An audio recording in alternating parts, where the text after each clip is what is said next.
এই ভিডিওটাই হচ্ছে যশোর বিনোদিয়া পার্কের লাস্ট ভিডিও। এখানে অনেক টাইপের রাইডস ছিল, বাট টাইম স্বল্পতার কারণে একটা কিছুতেও আমরা উঠতে পারিনি। লাস্ট মোমেন্টে খুঁজে পেলাম এই আই লাভ বিনোদিয়া লেখাটা। দেন সেই টাইমে হচ্ছে এটার সাথে ছবি তুলে নিলাম। অন্যান্য প্লেসে যখন এরকম কোনো কিছু লেখা দেখেছিলাম তখন আমার খুব শখ লাগতো, বাট আজকে ফাইনালি পূরণ হয়ে গেল। রাইডসগুলোতে কিছু উঠতে না পেরে দেন চলে আসলাম লটারিতে।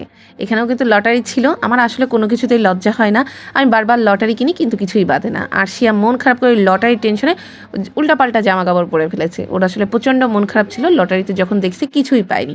ও তো আসলে জানে না ও আসলে কার সাথে ঘোরাফেরা করে। যার সাথে ঘোরাফেরা করে তার তো আসলে কপালে কিছুতেই লাগে না। ওর মন ভালো করার জন্য ওকে একটু দোলনায় উঠানো হলো, কিন্তু তাতেও ওর মন ভালো হলো না।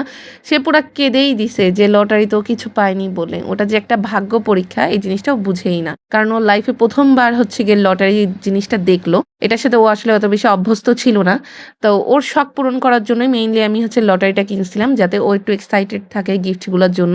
আমি জানতাম কিছু পাবো না, কারণ আমার ভাগ্যে কখনোই কোনো কিছু আর কি হয় নাই লটারিতে। এর আগেও হচ্ছে গিয়ে আমি বহুতবার লটারি কিনছি, কিন্তু কোনো কিছুই বাঁধেনি। শুধু জাস্ট মজা করার জন্যই আমি লটারিগুলো কিনেছিলাম। এখন প্রথম কাজ আমাদের বাসটাকে খুঁজে বের করা, দেন বাসার উদ্দেশ্যে রওনা করতে হবে। নেক্সট ভিডিওতে অন্য কোনো কিছু শেয়ার করবো। আজকের মতো আল্লাহ হাফেজ।